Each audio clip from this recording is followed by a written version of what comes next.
Now, because your life story cannot be told in two ways, you should preserve your life. And then you should be conscious of how you're living. You see, because living is telling stories. Some people don't know, like that statement I made now. If somebody had told me that, I would have been conscious, I would have been very careful. That living is telling stories. Some people think that story will be told again outside living. As you're living, you're telling your story. As you're investing your life and time, you're telling your story.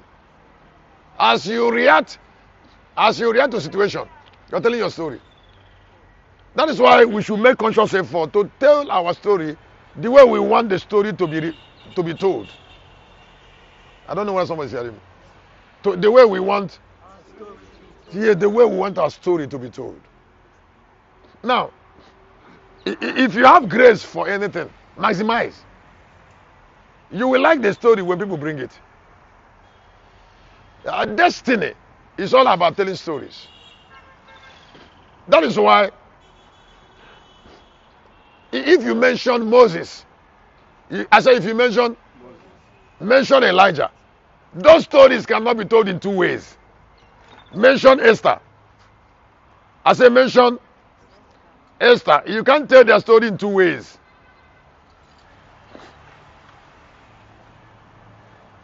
I don't know whether I'm saying anything. I said, am I saying anything? If you mention David, now I don't know. We were not here when David lived. But that story was documented. So when we are talking about David, we talk about David as if we were there. But it is a life David lived that we are relating with. The story. They document. In Hebrews chapter 11, when they sieve stories of men because of faith, there are some part of them that we are not told. Now I would like you to listen. If you look at Hebrews chapter 11, there are people that what was said about them was too minor. In fact, some people, it was only their name they called. I said it was only their name that was called. Nothing was said about them in that heroes of faith outside calling their name. It is because their story is not much. But there are those like Abraham. Their story had details in Hebrews chapter 11. I think I should show you. You understand what I'm saying? Did you hear? Am I helping you with something? Huh? Now, why? Because some people, their positives are not much. But they were saints.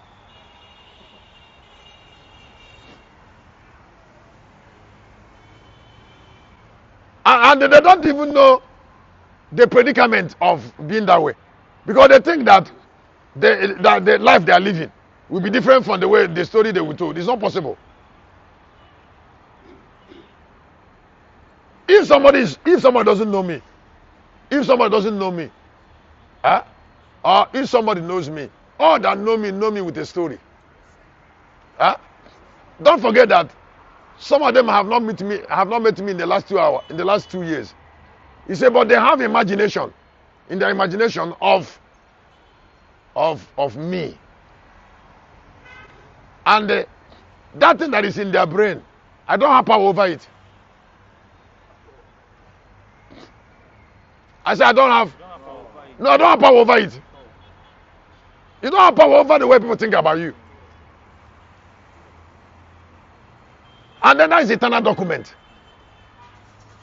You see, because the writer of Hebrews didn't consult Abraham.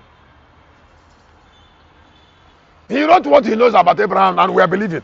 And then handed it over to us. Somebody help me look at in Hebrews chapter 11 verse 32. I want to show you mention of people's names. Go ahead. Yes. And what shall I must say? For time, yes. You fail me to tell of Gideon. I've used it. Go ahead. And of Barak. And of Samson. Go ahead. And of Jephthah. Go ahead. Of David also, and Samuel. Yes. And of the prophets. Thank you. So time is failing him. So he started mentioning people's names. Why didn't time fail him when he was talking about Abraham?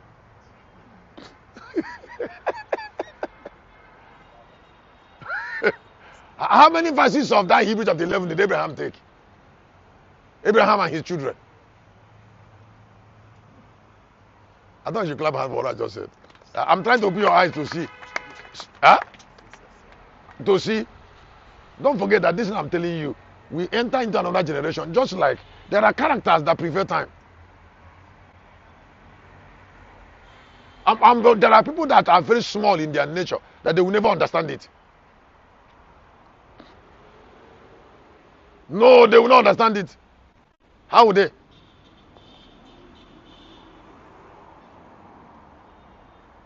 How would they understand? If they know that they are forging their destiny, they will not live their life in a way. They will not take some things for granted now. If they know that they are keeping story, there are things they won't joke with. They are keeping, and they don't know that story they are keeping in character, they living their life, is the only thing they have kept. I say is the.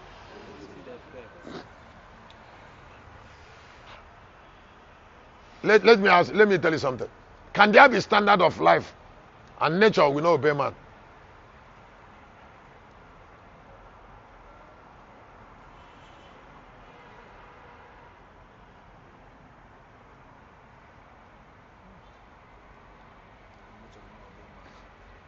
Where Lagos is, does Lagos have a lot of great women? That's my question. Huh? Huh? And how can people be great if they have not developed dove's eye? If the earth have not developed great people, then the earth is looking beyond what existing to people who are coming, because it has not got to what you want, and then somebody says suffering. How does uniqueness? How can you buffet uniqueness? You can't buffet it. No, you cannot. You can't slaughter uniqueness. You can't judge it. It reigns. To break order, to break natural order and become rich is not difficult. It takes a lot of valor.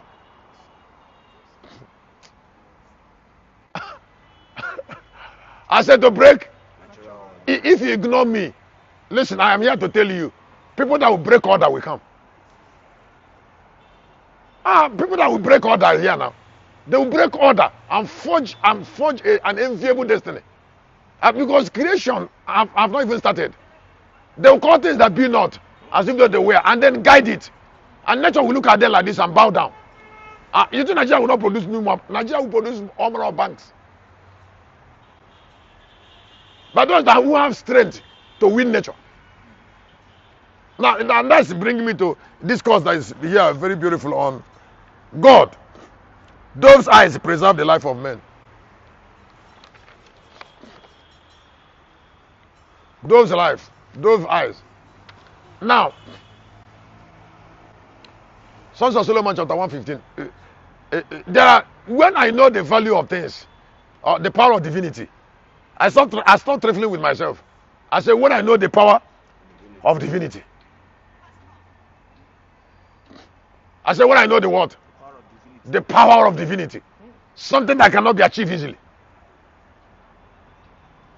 Dove's eyes cannot be achieved easily. No, it cannot be achieved easily.